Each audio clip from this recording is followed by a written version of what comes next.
پہلے تو میں نے مسلمانوں کے اخلاق سنے تھے، اب تو میں نے دیکھ بھی لیے، پر یہ بتا جب 12,000 آیا تھا جان کیوں نہیں چھڑائی؟ تو حضرت چارہ کاٹتے کاٹتے رو پڑے، فرمانے لگے تو نہیں نہ جانتا یہ بیٹیاں سانجھی ہوتی ہیں، پتہ نہیں نا، میرے رسول پاک نے تو حاتم تائی کی بیٹی کے سر پہ کپڑا رکھ کے کہا تھا بیٹیاں برابر ہوتی ہیں، تو یہ نہیں پتا جب اس کی 6 بیٹیوں کی شادی ہوئی ہے میرے اندر روحانیت کتنی بڑی ہے۔ فرمایا پھر 12,000 آیا ہے تو 2-4 بچیاں پھر گئی ہیں، تو یہ نہیں پتا میں اندر سے راضی کتنا ہوں، میں تیری نوکری کرتا رہوں گا، پتہ نہیں اللہ کتنی بیٹیوں کو بیاہ دے گا۔ اتنا رویا وہ عیسائی کے پیروں میں بیٹھ گیا، کہنے لگا بابا میں نے تیری مخالفت کی ہے پر تیرے قریب آ کے پتہ چلا ہے کہ تو بہت اونچے اخلاق کا مالک ہے، اور اگر تیرا یہ مقام ہے تو تجھے اخلاق سکھانے والے محمد عربی کی شان کتنی ہوگی۔ ظالم کی بولیے جاتے نہیں لوگ جھوٹے گواہ بن کے، وکیل صاحب کو نہیں پتا ہوتا کہ یہ بندہ مجرم ہے جو میرے پاس آیا، کیا مجرموں کے وکیل نہیں ہوتے؟ بولے تو اس کو پتہ نہیں ہوتا وکیل صاحب کو کہ یہ صاحب مجرم ہے، میرے پاس مقدمہ لے کے آئے، اور اگر بے ادبی نہ ہو جائے تو میرا خیال ہے قاضی عدالت کو بھی پتہ ہوتا ہے کہ مجرم کون ہے اور مظلوم۔ میرے نبی پاک صلی اللہ علیہ وسلم نے اس قدر زیادہ سختی فرمائی اس مسئلے میں، فرمایا جس کو پتا تھا کہ فلاں آدمی ظالم ہے، ظلم کر رہا،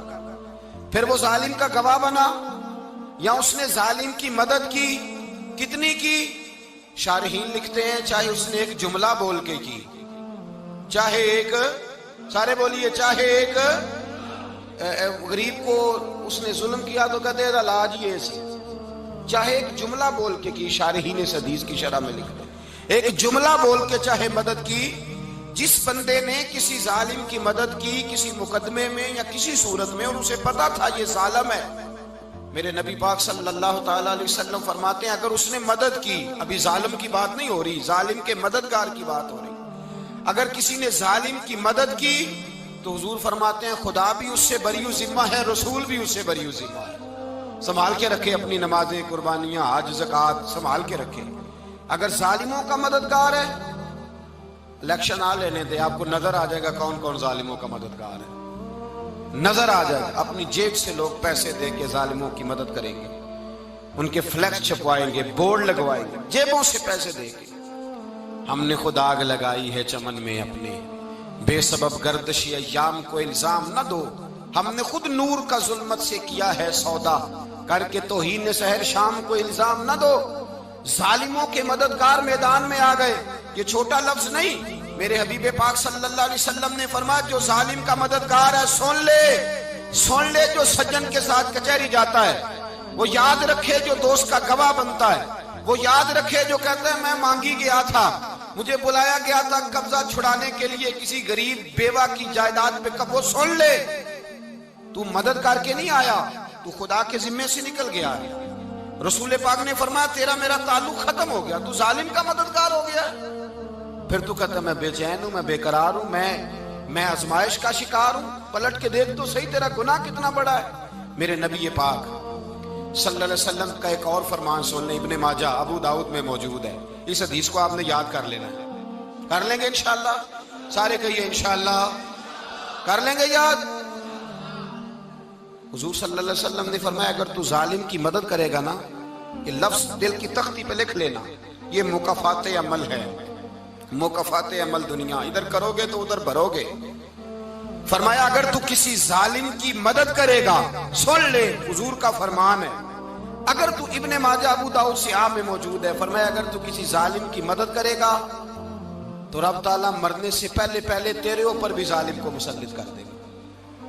تیرے اوپر بھی ایک دفعہ ظلم ضرور ہوگا اگر تو ظالم کی، وہ کسی صورت میں بھی ہو سکتا ہے، کسی صورت میں بھی تیرا بیٹا ہی اٹھ کے ظلم کر دے گا، تو الجھ جائے گا،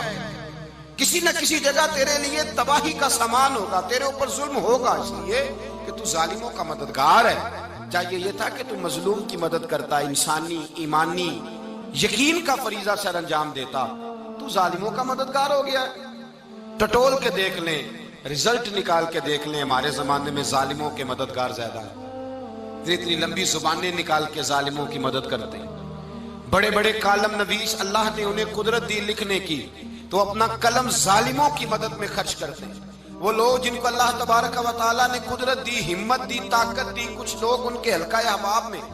وہ اپنے لوگوں کو استعمال کر کے ظالموں کی مدد کرتے ہیں، ظالموں کی مدد کرتے ہیں۔ میرے نبی کریم سید عالم نور مجسم صلی اللہ علیہ وسلم نے فرمایا، اگر تو نے ظالم کی مدد کی تو جب تک تو توبہ نہیں کرے گا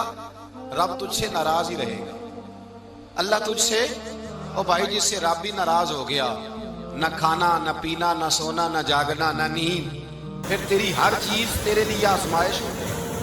پھر تیرا سایہ بھی تیرے لیے خوف کا سامان بنے گا، پھر زندگی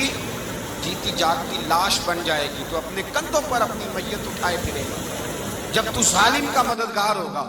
اور نبی پاک صلی اللہ علیہ وسلم نے فرمایا ظالموں کا مددگار بھی ظالم ہوتا ہے، ظالموں کا مددگار بھی، سارے بولے ظالموں کا مددگار بھی نہیں، کو نہیں، آپ سارے نہیں بولے، ایک دفعہ بولے ظالموں کا مددگار بھی، پکی بات ہے، ظالموں کا مددگار بھی۔ اللہ اکبر، جس کا یارانہ ہو، جس کا دوستانہ ہو، جو کہے میں نے نا اس کو اوکھے ویلے کے لیے ظالم کو یاد رکھا ہوا ہے۔ کبھی مشکل میں رکھے نہیں ہوئے لوگوں نے ظالم دوست، کہتے میں نے رکھے ہوئے ہیں، بلکہ ہمارے دیہات میں تو کہتے ہیں میں نے بازو بنائے ہوئے ہیں۔ کس کو بازو بنا لیا؟ ظالم بھی کبھی بازو ہوتا ہے، جو ظلم کی تلوار لیے میدان میں کھڑا ہے۔ قارون، حامان، فرعون، نمرود کا حال نہیں لوگوں نے دیکھا؟ اپنے زمانے میں آپ نے کتنے لوگ نہیں دیکھے جن کے سائے سے، آواز سے لوگ کانپتے تھے؟ پھر پولیس کی گاڑیوں میں وہ اس طرح مردہ پڑے کہ دنیا نے تماشا دیکھا ان کا۔ یہ رنگ ہم نے دیکھے نہیں اپنے آنکھوں سے۔ فرمایا ظالم کا مددگار بھی، جو کار میں بٹھا کے لے کے گیا وہ بھی ظالم، جس نے چائے پلائی وہ بھی، جس شخص نے کھانا کھلایا وہ بھی، جو کچہری تک ساتھ گیا وہ بھی، جس نے فلیکس کے نیچے، بڑے شرابی کے نیچے چھوٹی اپنی فوٹو لگائی وہ بھی، جو ووٹ کی پرچی ڈالنے گیا وہ بھی۔ کہہ دینا باہر نکل کے کہ حضرت صاحب نے سیاسی تقریر کی ہے، کہہ دینا، پر بات تو سچی ہے نا۔ خو کرے ہم تو سے تھوڑا سا گلا بھی سن لے، خو کرے ہم تو سے تھوڑا سا بھی گلا۔ امام مالک کے پاس ایک بندہ آیا، اس نے کہا حضور میں درزی ہوں، ایک ظالم بادشاہ مجھ سے کپڑے سلواتا ہے، میں تو ظالموں کا مددگار نہیں نا۔ ایک ظالم بادشاہ مجھ سے، حضور میں تو مددگار نہیں نا ظالموں کا، جو فرمایا ظالموں کا مددگار بھی ظالم ہوتا ہے، تو کپڑے لے کے آتا ہے میں سی کے دے دیتا ہوں، ذمہ داری نہیں۔ ایک آدمی دکاندار ہے، اس سے کوئی بندہ چیز خریدنے آئے گا تو تھوڑی کہے گا میں نے نہیں دینی، تو دے گا۔ کوئی بندہ اگر کسی شخص سے کوئی کام کہتا ہے جو اس کی فیلڈ ہے، اس کا شعبہ ہے، اس کا معاش کا وہ سلسلہ ہے، کہتے ہیں یا رسول اللہ صلی اللہ علیہ وسلم ظالموں کا مددگار بھی ظالم، حضور نے فرما دیا۔ تو امام مالک سے بندے نے مسئلہ پوچھا، دل کی تختی پہ لکھنے والی باتیں ہیں، کہا حضور میں درزی ہوں، ظالم کپڑے سلواتے ہیں، میں تو مددگار نہیں نا۔ امام صاحب کہنے لگے نہیں، مددگار تو وہ ہوگا جو تجھے سوئی دھاگا فراہم کرے گا، تو پورے کپڑے سی کے دیتا ہے، تو خود بہت بڑا ظالم ہے، تو پورے سوٹ سی کے دیتا ہے، تو بہت بڑا ظالم خود ہے۔ مددگار تو وہ ہوگا جو تجھے دھاگا دے گا، جو تجھے بٹن دے گا، جو تجھے نلکی دے گا۔ جو ظالم سے اتنی نفرت، ظلم کر کے بندہ آئے، یہاں تو ہمارے زمانے میں ہیرو بن جاتے ہیں لوگ، ظالم ہیرو ہے، لوگ اس سے ڈرتے پھرتے ہیں، گھومتے پھرتے ہیں، اور بہت سارے کم مزاج لوگ اس کے پیچھے ہاتھ باندھ کے پھرتے ہیں۔ ظالموں کی مدد کرنا، ظالموں کے ساتھ رہنا، یہ ظلم ہے، ظلم، یہ زیادتی ہے۔ میرے نبی پاک صلی اللہ تعالی علیہ وآلہ وسلم نے ارشاد فرمایا، یاد رکھو رب فرماتا ہے میں مظلوم کی مدد ضرور کروں گا، چاہے جلدی کروں چاہے دیر سے کروں، میں مظلوم کی مدد۔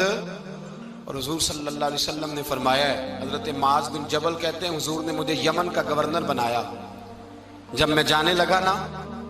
تو حضور نے بڑی نصیحتیں کی، بخاری میں موجود ہے، فرماتے ہیں جب میں پلٹنے لگا تو میرے رسول نے فرمایا معاذ ایک منٹ ٹھہر جا، ایک بات میری یاد رکھنا، اس کو نہ بھولنا۔ کہا حضور کیا؟ فرمایا دیکھنا کسی پہ ظلم نہ کر بیٹھنا، کہیں تجھ سے زیادتی نہ ہو جائے۔ محبوبہ پھر حضور نے فرمایا سن میرے معاذ، میں تجھے گورنر بنا رہا ہوں، زیادتی نہ کر بیٹھنا۔ یا رسول اللہ صلی اللہ علیہ وسلم کیا ہوتا ہے؟ تو میرے کریم نے فرمایا جب مظلوم دعا کے لیے ہاتھ اٹھاتا ہے تو عرش کا مالک کہتا ہے فرشتوں پیچھے ہٹ جاؤ، عرش کا مالک کہتا ہے فرشتوں پیچھے ہٹ جاؤ۔